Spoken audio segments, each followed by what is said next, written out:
Hi, welcome to Kiran TV news. యుద్ధ రంగంలోకి నేరుగా అమెరికా దిగబోతుందా అంటే అవుననే సంకేతాలు కనపడుతున్నాయి. దీనికి సంకేతం నంబర్ 1, ఇజ్రాయెల్ రాజధాని టెల్ అవీవ్ లో ఉన్న అమెరికన్ ఎంబసీ మీద ఇరాన్ బాంబు దాడి చేయటం. నెంబర్ 2, కెనడాలో జరుగుతున్న G7 సదస్సు నుంచి అర్ధాంతరంగా ట్రంప్ వైదొలగటం. రెండు సంకేతాలు కూడా అమెరికా నేరుగా యుద్ధ రంగంలోకి పాల్గొనబోతోంది అన్న వాదనలకు బలం చేకూరుస్తున్నాయి. అంతేకాదు, అత్యంత ప్రమాదకరమైన అత్యంత powerful weapon GBU-57 bunker buster బాంబును ఇరాన్ మీద ప్రయోగించడానికి అమెరికా సిద్ధమైందన్న వార్తలు వస్తున్నాయి. 13,500 కిలోల బరువు, 20 అడుగుల పొడవు ఉండే ఈ బాంబుని ఎందుకు అమెరికా ఇరాన్ మీద వేయబోతోంది? ఎందుకు ఈ నిర్ణయం తీసుకుంది? లోతుల్లోకి వెళ్దాం. అంతకంటే ముందు దయచేసి కిరణ్ టీవీ న్యూస్ ని సబ్స్క్రైబ్ చేయండి, బెల్ ఐకాన్ నొక్కండి, అన్ని నోటిఫికేషన్లు మీ దాకా వచ్చేలాగా చేసుకోండి. రైట్, ఎందుకు ఇంత తీవ్రమైన నిర్ణయం తీసుకుంది? సో ఒకటి, అమెరికా భావించింది ఏంటంటే ఇజ్రాయెల్ ఇరాన్ని 4-5 రోజుల్లో మడత పెట్టేస్తుంది అనుకుంది. కానీ ఇరాన్ మింగుడు పడలేదు. ఇజ్రాయెల్ దాడులకు ప్రతిదాడులు చేసింది. ఇజ్రాయెల్ ఇరాన్ మీద దాడి చేసి 100 మందిని చంపితే కనీసం ఒక 25 మందిని తిరిగి ఇరాన్ చంపింది అని చెప్పాలి. 100 బాంబులు ఇజ్రాయెల్ వేస్తే కనీసం 70-80 డ్రోన్లు ఇజ్రాయెల్ మీదకి ఇరాన్ పంపించింది. ఎక్కడ తగ్గేదే లే అంటోంది ఇరాన్. ఈ నేపథ్యంలో ఇరాన్ మరింత బలంగా పోరాడుతూ వస్తుంది. ముఖ్యంగా టెల్ అవీవ్ నగరం మీద తీవ్రమైన దాడులు చేసింది. అమెరికా ఎంబసీ మీద దాడి చేసింది. అఫ్ కోర్స్, అయినప్పటికీ అమెరికా ఎంబసీలో ఎవరు లేరు కాబట్టి, ప్రస్తుతం మూసేసి ఉంది కాబట్టి ఎలాంటి నష్టము, ఎలాంటి ప్రాణ నష్టము జరగలేదు. అయినప్పటికీ దీన్ని అమెరికా చాలా తీవ్రంగా తీసుకుంది. ఇప్పటివరకు అమెరికా చెప్తూ వస్తుంది ఏంటంటే, మేము ప్రత్యక్షంగా పాల్గొనము యుద్ధంలో, మాకు నష్టం జరగనంత వరకు, మా సిబ్బందికి ఎవరికి గాయం కానంత వరకు మేమైతే ప్రత్యక్షంగా రంగంలోకి దిగం అని చెప్పేసి అమెరికా చెప్తూ వస్తుంది. కానీ పరోక్షంగా ఇజ్రాయెల్ వెనుక అమెరికా ఉందన్న సంగతి, ఆ వాస్తవం ప్రపంచం మొత్తానికి తెలుసు. అయితే ప్రత్యక్షంగా పాల్గొంటే ఆ తీవ్రత వేరుంటుంది. అందుకోసం ప్రత్యక్షంగా మేము పాల్గొనాం, ఇప్పటికైనా ఇరాను అణు ఒప్పందానికి దిగి రావాలి అని చెప్పి హెచ్చరిస్తూ వస్తోంది. కానీ ఇప్పుడు అలాంటి సిచ్యువేషన్ లేదు. సో అమెరికా ఏదైతే అనుకుందో అది జరగలేదు. అక్కడ ఇరాన్ 4-5 రోజుల్లో ఇరాన్ని మడత పెట్టచ్చు అనుకున్న పరిస్థితి ఇవాళ లేదు. ఇరాన్ కూడా బలమైన ప్రతిదాడులు చేస్తోంది. ఇరాన్ దగ్గర కూడా మంచి వెపన్స్ ఉన్నాయి. అఫ్ కోర్స్, అణ్వాయుధాలు ఇంకా తయారు చేసుకోకపోయినా వెపన్స్ అయితే బలమైన వెపన్స్ ఉన్నాయి.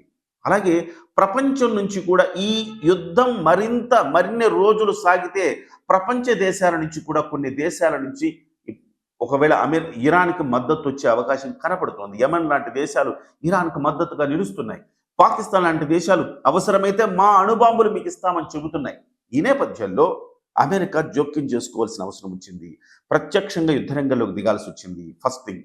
రెండవ కారణం, అతిపెద్ద కారణం, శుక్రవారం రోజు ఇజ్రాయెల్ దాడి చేస్తే అక్కడ నతాంజులోని అణు కేంద్రం బద్దలైపోయింది, రేడియేషన్ వెలువడిపోయింది, ఇక ధ్వంసమైపోయింది, రకరకాల వార్తలు వచ్చినాయి. కానీ తాజాగా అంతర్జాతీయ అణుశక్తి అధిపతి రఫాలే గ్రూసీ ఏం చెప్పారంటే, నతాంజ్ అలాగే ఫార్దో ఈ రెండు చాలా కీలకమైన ప్రాంతాలు, అణు శుద్ధి కర్మాగారాలు ఇవి.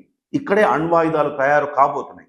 ఈ రెండు ప్రాంతాలకు ఎలాంటి నష్టం జరగలేదు. శుక్రవారం జరిగిన దాడుల్లో కేవలం పైన నతాంజ్ మీద కొంచెం డ్యామేజ్ జరిగిందే తప్ప లోపల అత్యంత లోతులో భూగర్భ కేంద్రంలో అణుశక్తిని శుద్ధి చేస్తూ ఉన్నారు. అక్కడ ఎలాంటి నష్టం జరగలేదు అని చెప్తున్నారు. ఈ నేపథ్యంలో అమెరికా కాస్త ఉలిక్కి పడింది అని చెప్పాలి. ఎందుకంటే 2023లో ఇరాన్లో 83.7% శుద్ధి చేసిన యురేనియాన్ని కనుగొన్నది అంతర్జాతీయ అణుశక్తి సంఘం. అప్పుడు దాన్ని ధ్వంసం చేశారు. కానీ ఇప్పుడు ఈ రెండు అణుశక్తి కేంద్రాల్లో దాదాపు 60% పైగా శుద్ధి చేసిన యురేనియం ఉంది.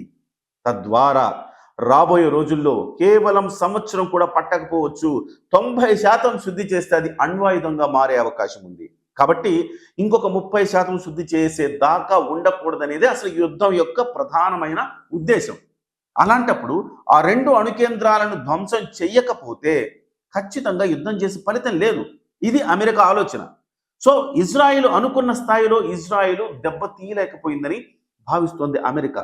ఈ నేపథ్యంలో ప్రత్యక్షంగా పాల్గొంటే తప్ప ఆ రెండు అణు కేంద్రాలను మనం ధ్వంసం చెయ్యలేము అని. దీని మీద ఫ్రాన్స్ అధ్యక్షుడికి కానీ అలాగే కొంతమందికి కానీ ట్రంప్ ట్రూత్ సోషల్ సాక్షిగా చాలా బలమైన సంకేతాలు ఇచ్చారు. ఇదేదో రాజీ ఫార్ములాకి వెళుతున్నాడు, అర్ధాంతరంగా G7 దేశాల సదస్సు నుంచి వెళ్ళిపోతున్నాడు అంటే బహుశా శాంతి చర్చల కోసం కావచ్చు, రెండు దేశాల మధ్య రాజీ ఫార్ములా ఏర్పరచడానికి ట్రంప్ వెళుతున్నాడేమో అని ఫ్రాన్స్ అధ్యక్షుడు అన్నాడు. కానే కాదు, ట్రంప్ వెళుతున్నది ఇంకా పెద్ద కార్యక్రమం కోసం వెళుతున్నాడని చెప్పేసి ట్రంపే స్వయంగా రాసుకున్నాడు. అంటే ఒక పెద్ద దాడికైతే అంతా సిద్ధమైంది. మరి ఈ రెండు కేంద్రాలను నతాంజ్ ఫార్దో, ఈ రెండు కేంద్రాలను ఎస్పెషల్లీ ఫార్దో కేంద్రము పర్వత శ్రేణుల్లో అత్యంత లోతుగా నిర్మించబడింది. ఈ నేపథ్యంలో ఈ రెండు కేంద్రాల మీద దాడి చెయ్యాలి అంటే సాధారణమైన బాంబర్స్ సరిపోవు. యుద్ధ విమానాలు, సాధారణమైన యుద్ధ విమానాలు లేదా అవి ప్రయోగించే బాంబులు సరిపోవు. దానికి అతి ప్రమాదకరమైన, అత్యంత ప్రభావం చూపించగలిగే GBU-57 అనే ఒక బంకర్ బస్టర్ బాంబు కావాలట. అది కేవలం అమెరికా దగ్గర మాత్రమే ఉంది, వేరే దేశాల దగ్గర లేదు. అది అత్యంత పవర్ఫుల్ వెపన్ ఆ బాంబర్. అంటే మీరు భూగర్భంలో ఎక్కడ దాక్కున్నా దెబ్బతీసి బ్లాస్ట్ చేయగలిగిన శక్తి ఆ బాంబుకుంది. దాన్ని ప్రయోగించాలని అమెరికా ఇవాళ భావిస్తోంది.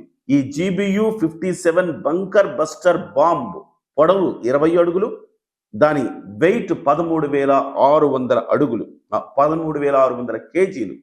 ఇంతటి భయంకరమైన పవర్ఫుల్ వెపన్ ని ఇరాన్ మీద వాడబోతోంది అమెరికా.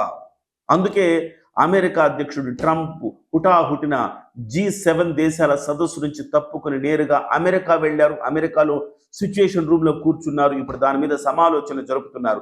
ఈవెన్ దాన్ని ప్రయోగించాలంటే B-2 స్పిరిట్ బాంబర్స్ కావాలి. అవి కూడా అమెరికా వద్దనే ఉన్నాయి. అంటే మామూలు యుద్ధ విమానాల ద్వారా దాన్ని ప్రయోగించలేరు.